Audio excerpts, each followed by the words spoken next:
Hey there guys, what is going on? Today we've got a special video for you. We are taking a look at, again, the best weapons in Cold War. We are featuring the best gun in my opinion in every single one of the classes, whether that's assault rifle, SMG, tactical rifle, sniper rifle, LMG, pistol, and shotgun.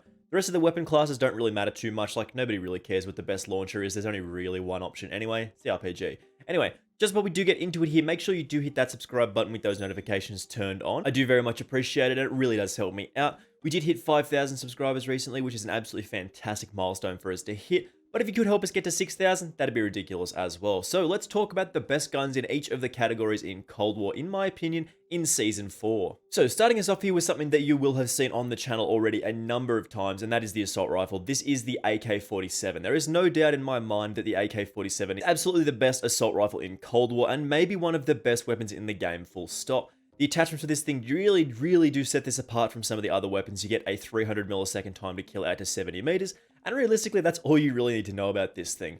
The rest of the class setup is as follows. You can pick whatever secondary you do prefer. In the tactical category, we do have the stim shot for keeping us alive in those gunfights. In the lethal slot, we do have the Semtex, and then in the field upgrade slot, we do have the field microphone for that mini advanced UAV-like effect. In the wildcard slot, we do have perk greed for giving us those 6 perks, and those 6 perks are as follows, with flak jacket, forward intel, tracker, scavenger, ninja, and ghost here to round out this class setup. Those will be mostly similar on all of these class setups unless I specify otherwise, so just keep that in mind here. We'll save a little bit of time, we won't go over those every time. So as I have featured this previously, the AK-47 is an absolutely fantastic weapon in this game. As I said, 300 millisecond time to kill at 70 meters. It's just mwah. Anyway, the attachments are as follows here. We start off with that suppressor here for the muzzle flash concealment. This does keep us off the radar, allows us to basically live for longer, and this is a very powerful attachment here. You do think that this does reduce the effective damage range and bullet velocity. You see that and you're like, oh, that's a little unfortunate. Why would I run this? And then you do look at the barrel option that we've got in the VDV reinforced barrel, and that is the effective damage range and bullet velocity barrel that we look at. And then we look at the numbers here and we see a value of 71 meters, which is absolutely ridiculous for our damage range, as well as 877 meters of bullet velocity, which is super nice for hit detection. Not the best, but definitely still appropriately powerful. Then again, we move on to the underbarrel. We do have the Spetsnaz speed grip here for the 5% sprinting movement speed increase, as well as 15% increase to our horizontal recoil control, which does help keep us on target here.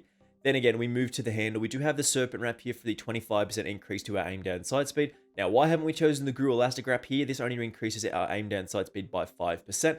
But it does actually reduce our shooting movement speed and sprint to fire speed by 10% and 15% respectively, and I don't want to lose those stats, so Serpent Wrap is a nice amount of aim down sight speed and a good compromise. And then in the last slot, you do have an attachment choice here where you normally take the stock, the KGB skeletal variety for the sprint to fire speed and aim walking movement speed increase, but if you are playing on game modes with more people, say you're playing 12v12, you feel like you need more bullets, you can drop off the stock and take like a VDV 50 round mag or a 40 round mag, whatever you prefer here. Moving on, we do have the SMG category here, and this is one of my absolute favorite weapons in the game. This LC10, man, I just love it. It's like a 300 millisecond time to kill out to 19 meters, and then outside of those distances, it's a little slower than some weapons in the game, but as the long-range SMG in the game, it is still very powerful. You can still compete with those longer weapons in most circumstances.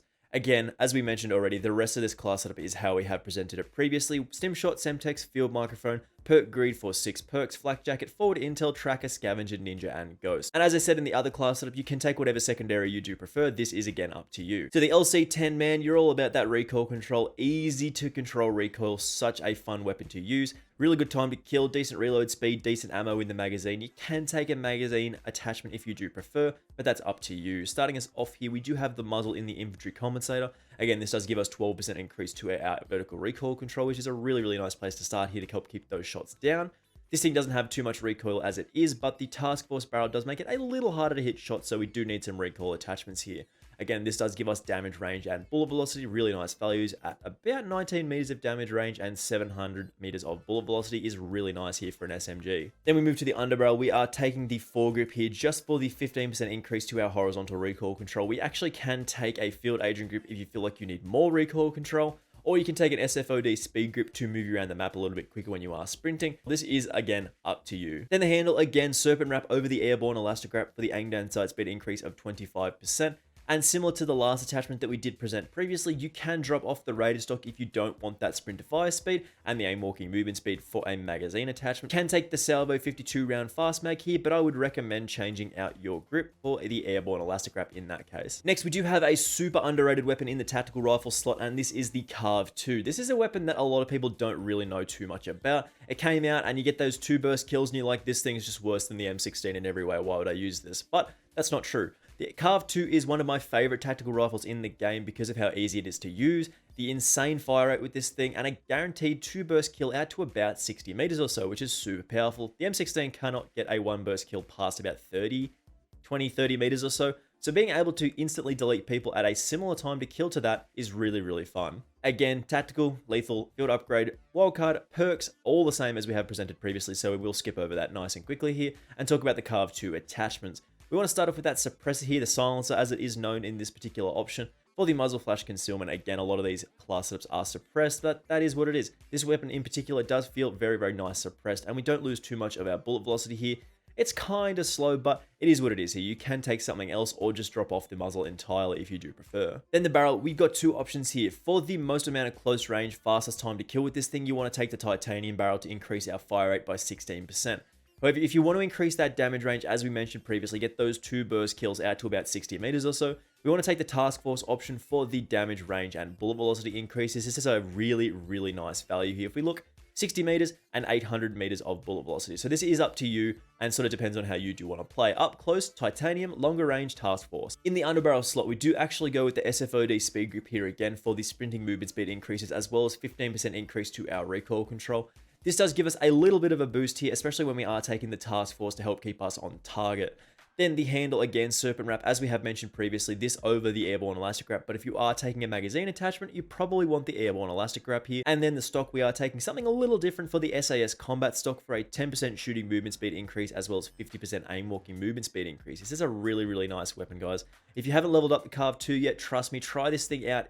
It takes a little getting used to, but you want to fire those 2 bursts anyway to secure that kill. And this is actually a lot of fun to use at slightly longer distances here. Our next category is the LMGs, and there really is only one weapon in this category that we need to talk about now, and that is the MG82. This weapon did arrive to us in Season 4, and it is an absolute banger. High fire rate, high magazine, just such a good weapon. Easy to control recoil, man. Decent time to kill at about 280 milliseconds, which is super fast for this game. Really, really fun to use the MG82. Again, tactical, lethal, field upgrade, wildcard, and the perks, they're all the same as we have presented previously. You can pause the video, take a screenshot, whatever you want to do here. These are all the same as we have presented previously, and you can switch out whatever options you do prefer in this case. Then the MG82's attachments are a little different to how we have presented normal class setups. We don't want to run a muzzle in this case because we want to be a little bit faster, want to have a little bit more reload speed. So we start actually with the Salvo 150 round fast mag. This is not something that I would take normally, but because this is an LMG, you want a very fast reload speed as well as more bullets to fire because of the high fire rate. Moving on, we do have the underbarrel again for the SFOD speed grip, 12% sprinting movement speed and 15% horizontal recoil control. But because this thing doesn't have too much recoil as it is, you can actually switch this out for an infiltrator grip for the 5% movement speed stats across the board. This is really, really nice for getting us around the map a little more quickly. Or if you do want to play a little faster with those sprints and then have that extra recoil, the SFOD speed grip is what you want to go with. So choose this as you do prefer. Again, the magazine we already talked about. The handle, we want to go with the Airborne Elastic Wrap here for the most amount of aim down sight speed. We do take a look at that value, and it is 466 milliseconds, so it's not super quick in relation to some of the faster weapons in the game, but for an LMG, that's not too bad.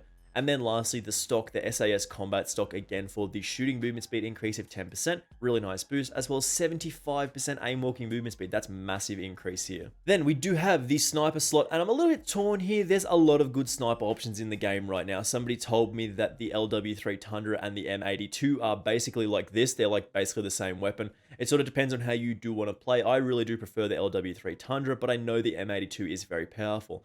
And then you take a look at the quick scoping options, and you're like, the Swiss K31 is just so good and so much fun to use right now.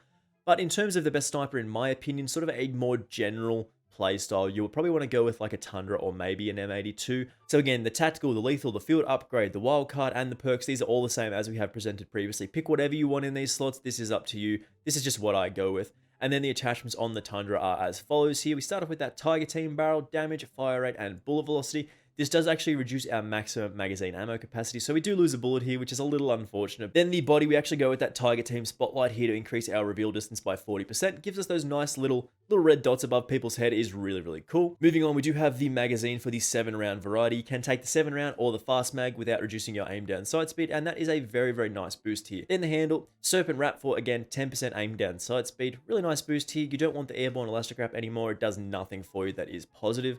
And then the stock, the Raider pad for the sprint to fire speed increase and aim walking movement speed increase as well. This is a really, really nice sniper in my opinion. Again, the M82 might be a little bit better than it, but I haven't unlocked all the attachments for it yet, as well as the Swiss K31 is also super, super powerful here.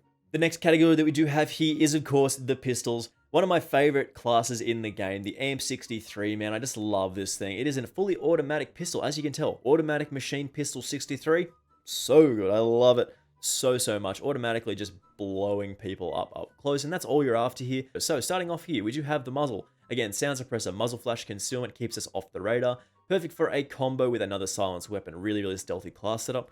Then the barrel, again, reinforced heavy, range and bullet velocity. Super simple stuff here, just giving us a little more punch at range. Then the body, 5mm laser, hipfire accuracy of 35%. Nice boost to help keep our shots on target with the dual wield stuff. And then the dual wield perk, need that as well to give us 2 of these options. And then the magazine, the Stanag 25-round mag, for giving us the most amount of bullets to fire here. Man, the next category is the shotguns, and I really don't know what is the best anymore. I haven't used these for a very long time because I do think they are overshadowed a little bit by the pistols, which is unfortunate, but if I had to make a choice, I mean, I guess the Street Sweeper. I really don't know what's best in these anymore. I mean, I haven't done a lot of testing on these recently. I feel like all of these are kind of bad, but I guess the best one's the Street Sweeper. I mean, it's hard to really say here, so we're not going to actually do this because I don't know the answer. So that is all the weapon categories in the game. Hopefully this did help you out in deciding some of your class setups. I really do like making these kind of videos. Let's us take a broad look at the game as a whole and see what's the best in each category. A lot of fun to do this kind of stuff. If you do want to see more of my content, more of the videos, make sure you do hit that subscribe button with those notifications turned on if you've not already done so. It really does help me out and I massively appreciate it. And of course, I will see you in the next video. Bye!